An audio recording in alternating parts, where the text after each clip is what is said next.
I will tell you, when this article came out, I was sitting in a hotel room with Baxter on a work trip, and I read it to him. And I think both of us had a little bit of a pit in our stomachs because we're not usually so candid and open with what happens like in our private life. As we look at the creator economy moving into 2025, the biggest focus for creators, whether you're an LTK creator or not, is the relationship you have with your community. The future of creator communities is here, and it's happening on LTK. I'm pointing out that both professionally, personally, no one is ever going to stop you from doing more. Like whatever that small thing is for you, just start doing it. Like you don't actually need permission to do it. I was so overbooked. I had no time for myself, for my marriage, for my children, and that just wasn't the life that I wanted to lead. So for me, I had to do something very radical and change my life. Welcome to More to Say. I'm Venz Box, founder of the $2 billion creator commerce platform, LTK. I've spent the last 14 years pioneering the creator economy, and on this podcast, I'm giving you direct access to the knowledge and perspectives of some of today's most influential people. I want you to stay ahead of the curve, so pull up a seat because we are just getting started.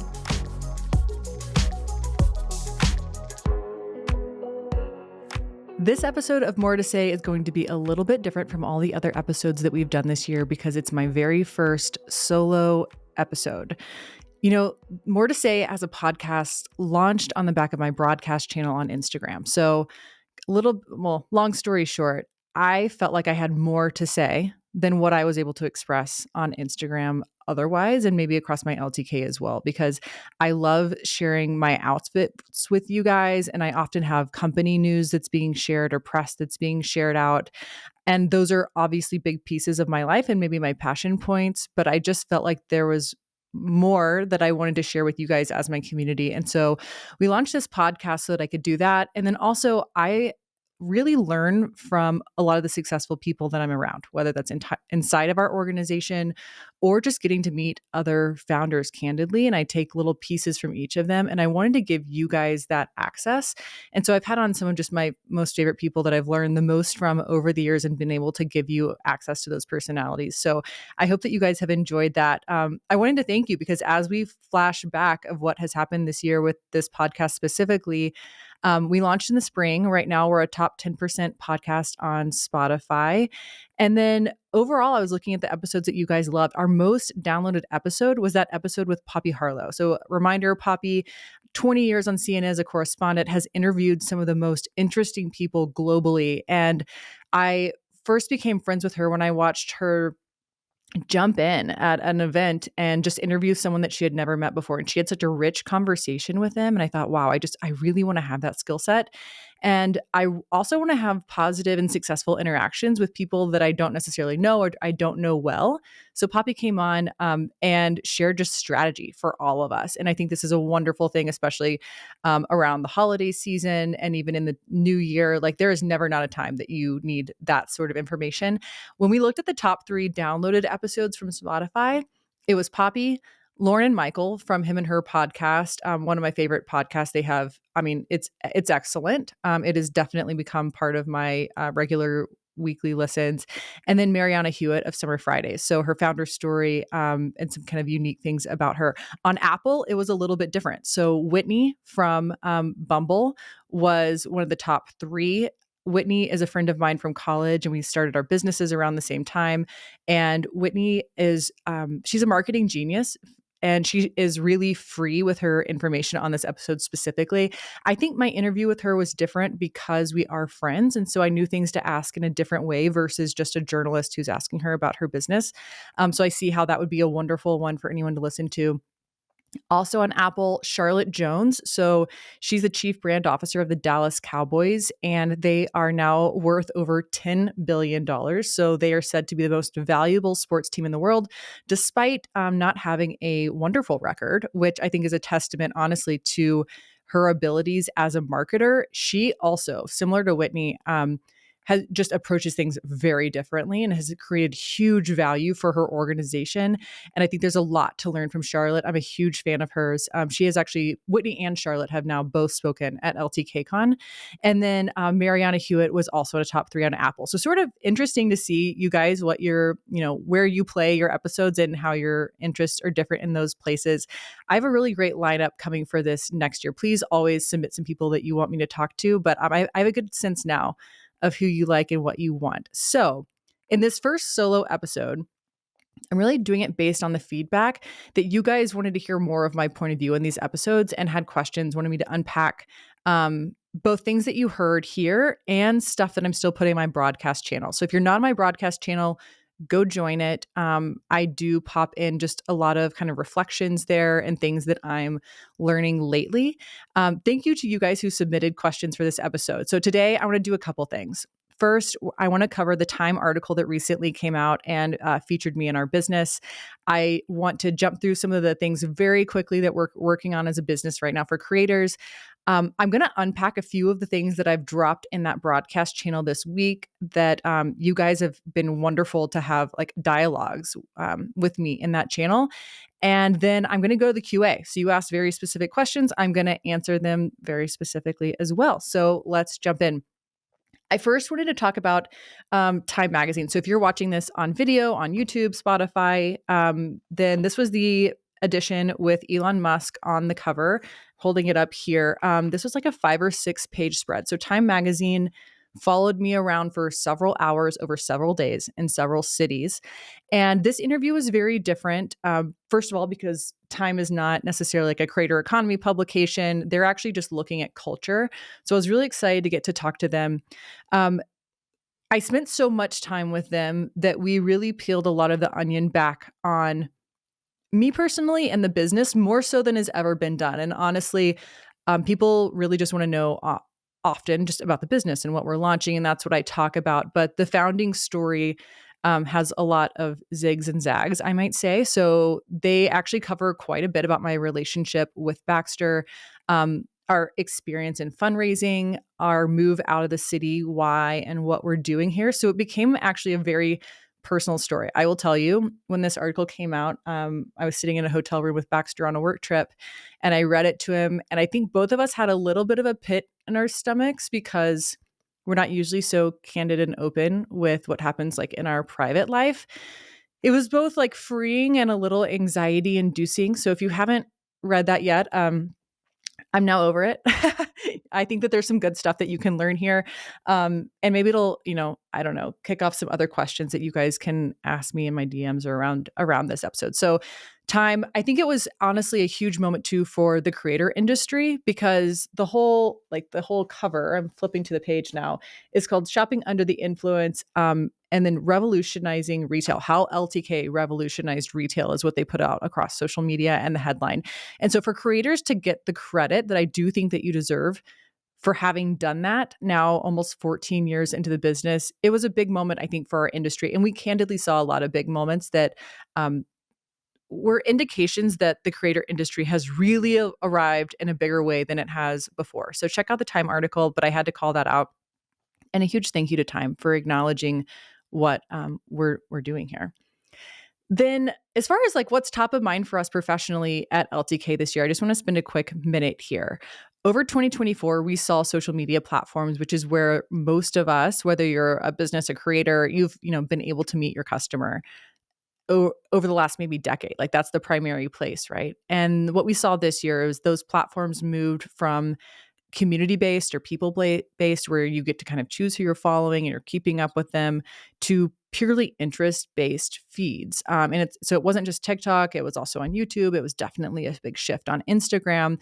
And so as we look at the creator economy moving into 2025, the biggest focus for creators, whether you're an LTK creator or not, is the relationship you have with your community. The most important thing about you as a business is how the volume of your engaged, reachable community. At LTK, we've been focused on that. And so one of the things that our creators will see more and more of on our platform is actually the CRM, so the community relationship management tool. CRM typically means customer relationship management. For us, it's community relationship management. That dashboard is rolling out for our creators. So LTK Copilot AI has been actually powering that tool since mid 2024, and we just haven't shown it to our creators yet. So that means things like if you're following a creator, you're following me on LTK, maybe you get a push notification or an email.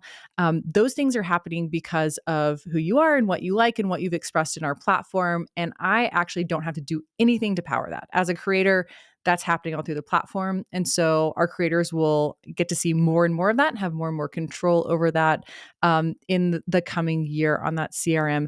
We really realized that our creators need a home base to reach their communities. And because social media has evolved, we have, just really been forced to make LTK the best place to do that. So you'll see a lot from us next year around community engagement, around giving our creators new formats and new ways to engage. The future of creator communities is here, and it's happening on LTK. Okay, shifting now back to the broadcast channel. So this week, I brought up something that I've realized both professionally and in my personal life recently. And it's around leadership. And so I mentioned on the channel that at LTK, if you want a promotion or to move into a different role, that only happens when you're already performing in that role. So we don't promote people because we just like think that they could maybe do the job, or promote them because they've been here for so long. It's just like time for a raise or a promotion. You really need to be putting in the discretionary work or showing that you are already doing that job before we essentially retitle you. And I think that should be true across any business. And so as a leader or manager, that's something that you can start putting in place, or if you, any company that you're working in, if you're wondering how to get promoted, start dressing for, acting like the job that you want. And that means there's a lot of, ambiguous moments in every single company, especially LTK, in pioneering a new space. But all of us can look around and see holes in any space, whether it's professionally, personally, like things that could just be better. And if you're recognizing those, it might mean that you have this skill set or the interest to make those things better. And so you can lean in there. So that's on the professional side. On the personal side, what I had flagged was that I have been living now in this new community that's very small for about a year and a half. And now that I've been here long enough, I have been able to sort of identify places that could improve and should improve and that no one's acting on. And I do not have any sort of a official role in my community, politically or in the school district or in my church. But I know a lot of people across all of those places and now understand much better how those systems work. And so I kind of noted that I put together sort of a list of things that I felt like I wanted to see better. So things like from small things of like school spirit. I was used to in Dallas, the school that we, grew up in, that our kids were going to, has a ton of school spirit. And I didn't realize how important that was to me until I came here and realized that we could have more. And so I've been doing things on that end to just help the town just get excited about who we are. And then on the other end, I think that there's some bigger things like around just like public facilities that we can be doing better. And what I realized was actually by like raising my hand and leaning in and kind of showing that leadership, not only did the people in charge join me, but I got other people to join in as well and get excited. And it did a couple things. One, I'm pointing out that both professionally, personally, no one is ever going to stop you from doing more. And I think all of us, like I said, have those just interests that allow us to understand like where the holes are and where we can kind of step in and fill a void. Especially in a small town, that becomes very, obvious, but there's small groups that we are all a part of that you realize where like, hey, this could be better and I can lean in. Something else I've realized about getting things done is like you can ask someone, like that's where I started. And then you can like go like a few steps further, but I realized that like you can actually just start doing that job. So whether it's around fundraising or whether it's around like getting merch for your town in people's hands, like whatever that small thing is for you, just start doing it. Like you don't actually need permission to do it. And then I also just wanted to reflect back to everyone who made my childhood wonderful, honestly. Like I didn't realize all of the parent and teacher involvement that was required to have that school spirit. And it didn't cross my mind until now. And so thank you to those people who really leaned in to make that special for me.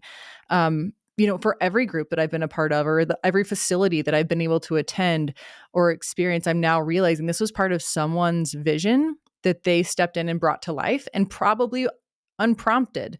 They took initiative and they gave of their own time. And I think that there are ways that we can all do that. So I wanted to unpack that for us here.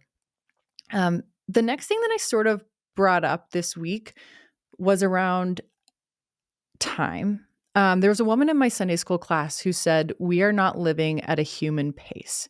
And I immediately just started scribbling in my notebook. I was like, we are not living in a human pace. Like, what an amazing way to articulate what's going on right now. And, there's influences again, professionally and personally. Professionally, I move that aside because honestly, you have to move at an AI pace in order to keep up professionally, at least in my industry, at least in tech. And so I set that wholly aside of like during my workday, it's going to move at an insane pace. But what I have control over is the pace of my own life. I could honestly do a whole podcast series on the changes that I've made in my own life over the past 2.5 years to control this. But your personal life is a place where you can actually control the pace that you go. So a couple of years ago, I realized I really didn't like my pace. I didn't like the way that I was spending my time. I'm a pleaser. I was saying yes to everything. And I'm a performer.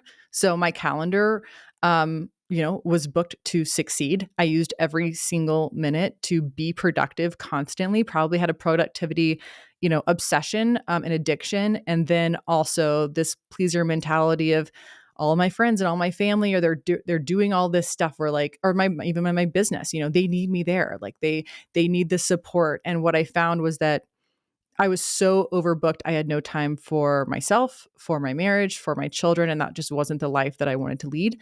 So for me, I had to do something very radical and change my life, because ultimately I think it's worthwhile to take a step back and look at what you want your life to be like, and then figure out the steps to get to that place. For us, luckily, we work online. And so I realize not everyone has that same opportunity. And so the reality of just like ripping your life out and moving it to somewhere else is not always possible.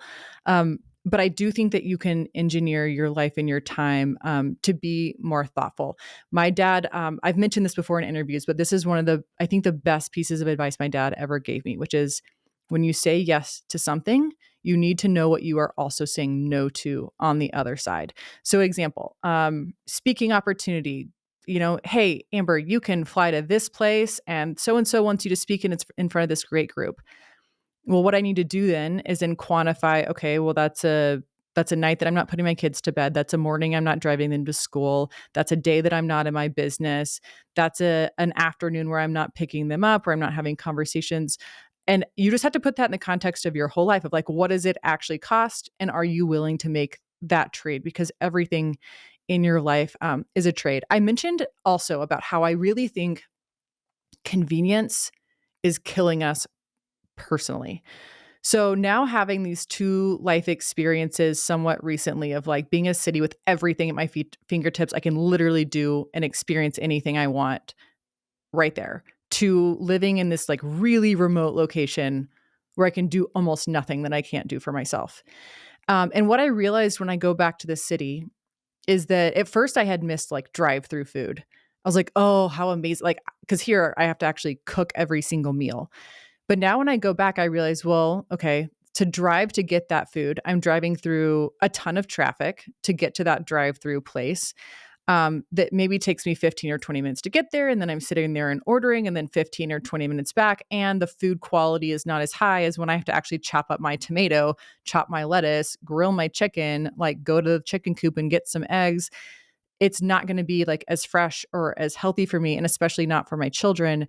And so then I think about, okay, well, that convenience actually cost me probably 45 minutes plus like a little bit of my health.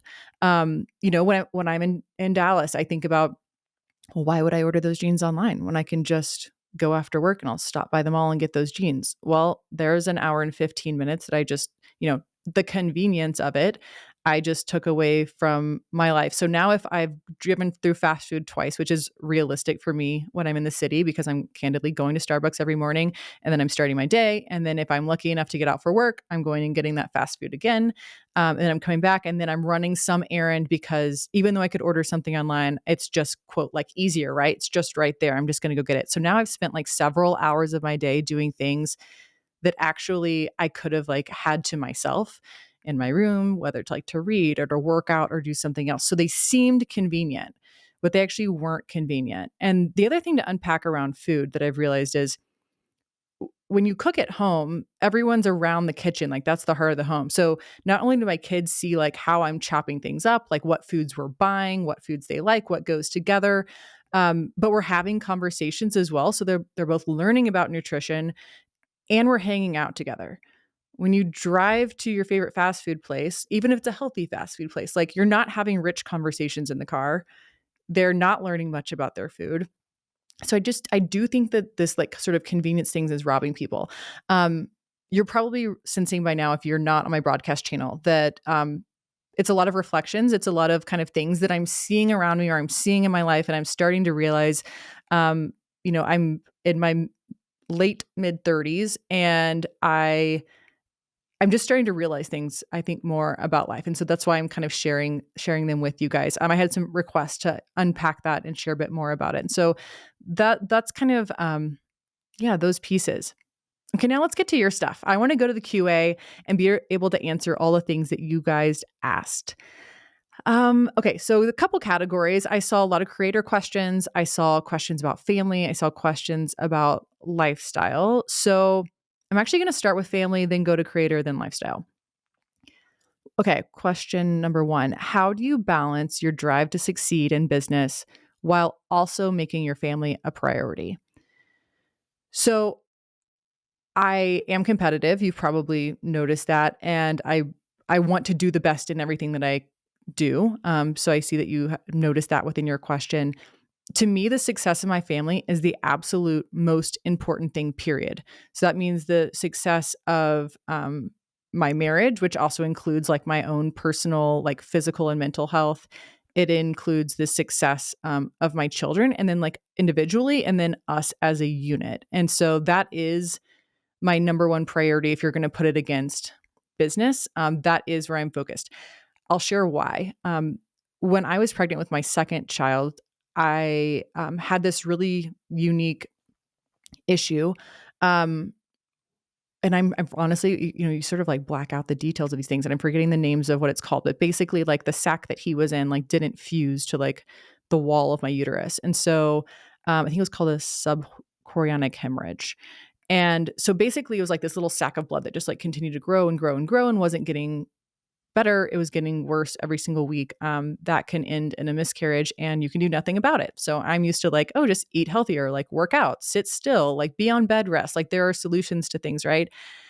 Well, with this, there was no solution. Like absolutely nothing was within my control at all. And you know, I wanted to stay still because I didn't want to rupture this sac. And so I spent a lot of time sitting in the rocking chair in that nursery and I had a lot of time to think. And I realized like, wow, not only can I not like eat my way out of this or be still my way out of this or pray my way out of this. I mean, that's the only path, right? But then it made me start reflecting on our business. And I was like, oh man, like these data centers got blown up or there was a fire here or if a plane went down there, like name any number of disasters that can happen. My business is gone. And then I realized like, wow, I've really thought that how hard I worked and what I did, I had complete control over the success of my business and like it was directly related to me. But that experience showed me that I actually have no control over anything. All of this is God given and it is like being given to me to care for or not. And that was a really turning point for me and how I started prioritizing my family and the development of it versus really focusing on things that were very much out of my control. I think when you focus on things that are out of your control, like business, you're setting yourself up for failure emotionally, mentally, economically. And so I rerouted that focus through that experience to family. And so That's why I mentioned that they are the number one. Another question said, it was related. How do you manage life with 4 kids and running a business? And my answer is engineer it. Um, I just mentioned earlier, like I had to move to a new town to have more time to focus on my family. I wanted to make sure that I had more time than I did to spend with my children each day and to spend with my husband. And so I had to engineer that discretionary time by changing my situation. I also calendar everything, like everything. And so I think you have to plan for the life that you want to have. And that means planning even things in of like, these 3 hours today, I'm going to spend with my children, or I'm going to go on a date with one of my children this day. And then the next week it's this child, the next week it's this child. Like you need to be able to look at your calendar for the month or for the year and say, I feel really good about the time that I have planned to spend investing in my family, my personal life. And then you backfill in your professional life. Um, all of us can do this. And I think here's the deal. When I do that, I have intentionally decided where I'm spending my time. So when I'm in Cincinnati for the day for a Forbes conference, I am all in. I am fully there. Like I have chosen this. I have committed to it. I've thought about what I'm saying yes to. I know what I'm saying no to. But guess what? I have balanced that. And I'm all about like finding balance and trading time of like, I'm going to be all in when I'm committed to work. But then I'm also going to be all in when I'm committed to my children. And that helps to remove the guilt because I know what the balance looks like. And I know that they're getting their time. I know Baxter's getting his time. I know that I'm getting some rest built in. And all of these things are seasonal. Like there are months where I'm gone every single week. Like that absolutely sucks. But what I do is I build in like dedicated time with my family otherwise. So it's all about balance. And so you can look at it with like intra week or intra month or intra year. But I would encourage you to calendar it so you can feel good about you being in control of your time and making, the decisions of where the time goes. Because otherwise, like I described before, I became a victim to a calendar that I had engineered. And I didn't like what it looked like when I was able to kind of back away. Okay, now we'll go to some of the creator questions. What is your advice for young people getting started on LTK? It's a business. That's going to be my number one piece of advice. And just like any business, you need to set out your goals. What service are you offering? Who are you talking to? How is your perspective different? Like, how are you filling a void in the market? How much are you going to invest in this space? How long are you going to do that before you decide if this is something that's going to work out for you? This is the same stuff as any business. Um, the thing that I think people get most confused about is they look at the monetization first and don't consider the community that they're building. You can only monetize inventory, right? So like if I have a store, I need to have something that I'm actually selling. I can't just open the doors and be mad that I didn't make $1 million that day in sales, right? Like you have to fill the inventory. Same thing with the creator industry, only your inventory is your reachable audience. Because ultimately what you're selling to brands is like access to your audience, right? So if you don't have a community, then you shouldn't be shocked that you're not able to monetize. I see a lot of creators start out in day one. I posted 3 posts and I didn't make any money. You're like, well, that's kind of just how it goes in business, right? And so I think just committing to it. I would also tell someone, whether it's the creator industry or any industry, if it's something that you would do for free in your discretionary free time, you will love being a founder or an entrepreneur in that space. If you're looking, like if you're reading the entrepreneurship books and just looking for like what void can I fill, it's going to be a little bit unfulfilling, right? Because then you're only getting your kicks whenever your business does work. And business is just this like messy, spirally, ziggy zaggy loop, even if it's something that you love. And so I would encourage anyone, creators or other businesses, if you wouldn't do it for free, maybe don't consider doing it because it's going to take all of you. And it's going to take that discretionary passion. On the creator side, treat it like a business, commit to it, invest in it, build that community, and then you have something to monetize. Okay, next question. I'm just starting in the creator space. What do you forecast will be sought after in the future? Is it too late for fashion? It is never too late for fashion. Think about all the icons over the years and all the changing fashion influences. I will tell you in the last year, the group of people who influences me in my personal style is even different than the year prior because my needs change, my interests change, fashion changes. There are always new people, entering the chat here. And if you have a unique perspective to offer, then absolutely go for it. We have creators who are LTK millionaires or in our top 100 that have started pretty recently. So this is not something where like, oh, if you didn't start a decade ago, it's just not going to work out for you. And I think that's true of any space. Think about like Hollywood. There's new actors actors and actresses on the scene. There's new people doing disruptive things in any business. So it's not too late for you to start being a creator. In fact, I think it's going to be almost required of all of us in some level, whether that's a LinkedIn creator or an Instagram creator or an LTK creator. And you just need to have a unique and valuable perspective, be providing value to people. And that's how businesses work. Okay. Any advice on attempting to enter an industry with less expertise? She references for you, that was tech, but in a subset you are a pro at. And then she references that for me, that was fashion. Okay. Not having any experience in an industry, hear me out on this, is a superpower. So I knew what job I needed to be done. And I had actually worked on every side of the fashion industry. So I had worked in wholesale, in PR, in manufacturing, in retail.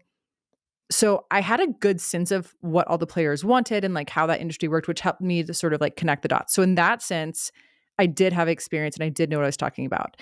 From a technical perspective, I had no experience at all. And that's why it's wonderful that I have Baxter as my co-founder, because that is his background. But I think when you don't know the rules of a game that's existing, and by the way, we were walking into media, advertising, marketing, and had no experience in any of those places, then you write your own rules. And actually, it's interesting that you asked this question because Sarah Blakely actually covered this in one of her videos this week. And she talks about how that's when you get disruption, is when someone doesn't think that they have to follow like a certain set of rules or doesn't know industry standards or norms. Because the thing is, it's first principles thinking. You're thinking about the real problem, and then how do you solve that real problem as simply as possible? So I would say that have everything that you need, maybe except a co-founder who can help kind of guide you through the other side of this business, which by the way, co-founders are investable. So people actually, when you talk to investors, and there's been studies done that investors like to invest in not just a single founder, but a co-founder, because there's a huge emotional toll to entrepreneurship. And it's nice when you have a teammate to be able to be doing that with. There's other compelling reasons, but I think if you are a savant in one space, you realize what you're lacking in the other, find that person. It sounds like you're set up for success. Okay, next question. Will you give a breakdown of TikTok, Instagram, and other social media platforms and why they don't have programs to get you paid on views? This is a really actually a pretty big question that I'm excited to answer for you, because I do think that you have to understand, like, regardless of who you are, even if you're not a creator, you're everyone's business actually in some way, like these platforms matter to their business in some way. You have to know how they operate and how they work.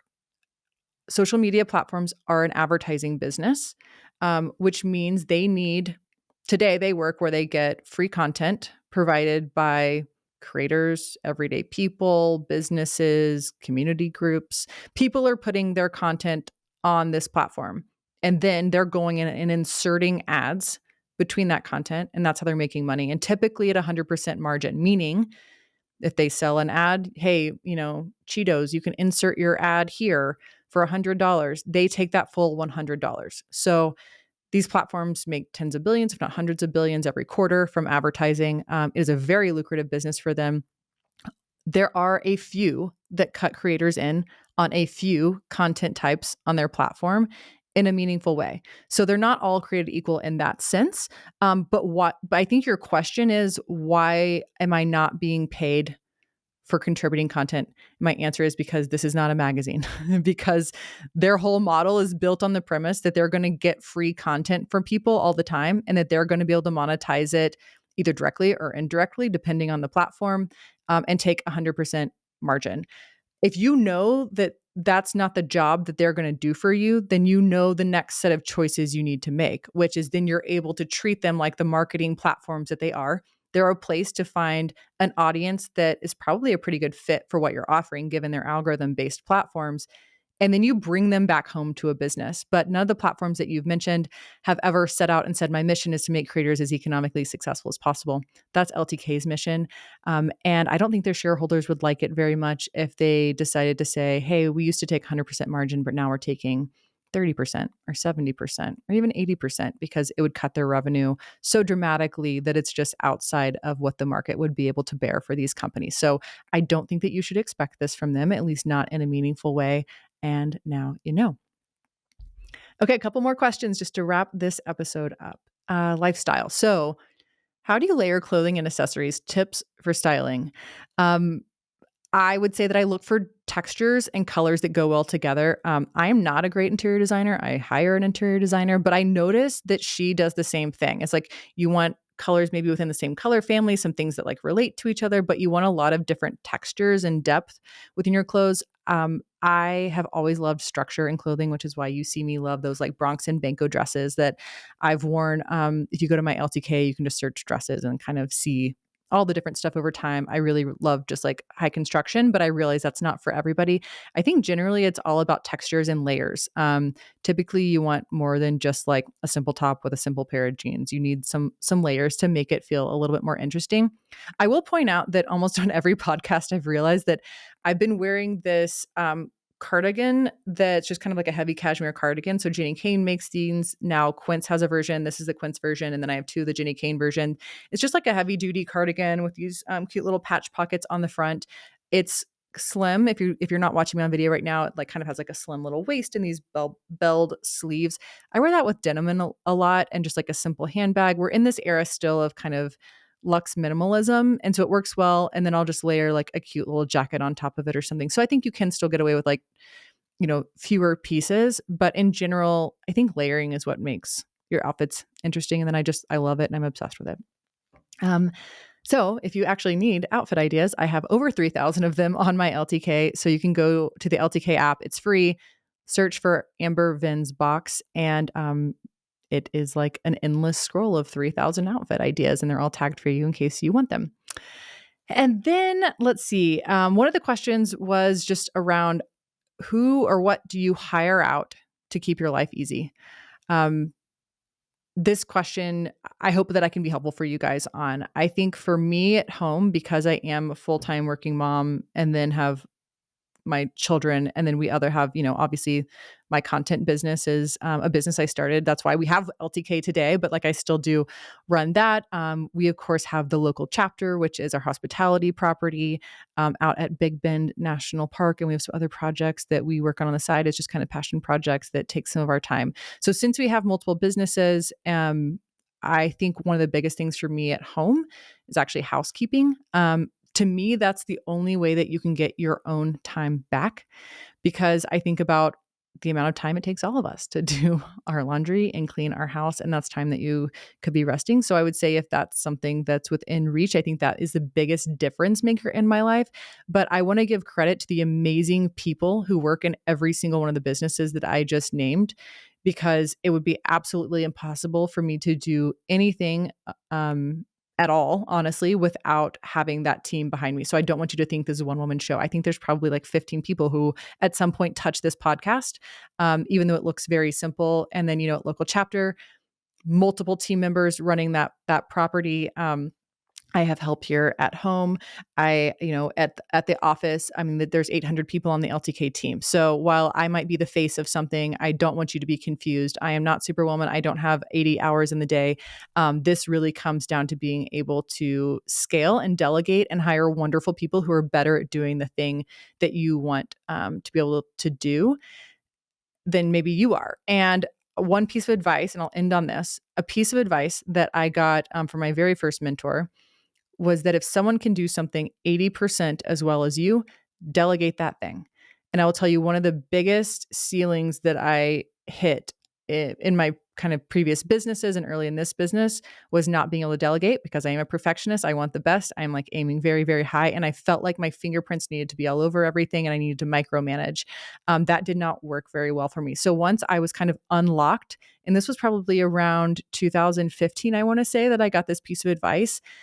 The fact that this person who was so successful, and actually they had been told this by, I believe, Mayor Bloomberg at the time as a tool. I thought, if these people are so successful and this is a rule they can follow, I can follow that as well. And it has been very freeing to have that rule both at work and at home, because I think being a perfectionist or aiming higher, wanting the best, and paying attention to details in the way that I do can almost be debilitating because you expect more of yourself and your team. I think the 80% rule is a great one. And I hope that that helps all of you to let go a little bit and what we call let some fires burn, which is, that not everything is as perfect as it could be, but it's okay because you're choosing to work on other things. With that, I want to say I am so grateful for you guys. Thank you for being here. Thank you for giving me great feedback. Thank you for listening to this podcast. I will have more to say in 2025, and I'm excited to continue this journey with you all. So thank you, thank you, thank you. You can listen to More to Say on Apple Podcasts, Spotify, or wherever you get your podcasts. And I'd love to hear from you. Share your comments and questions in the reviews section, or you can reach me at Amber Venz Box on LTK, Instagram, or LinkedIn.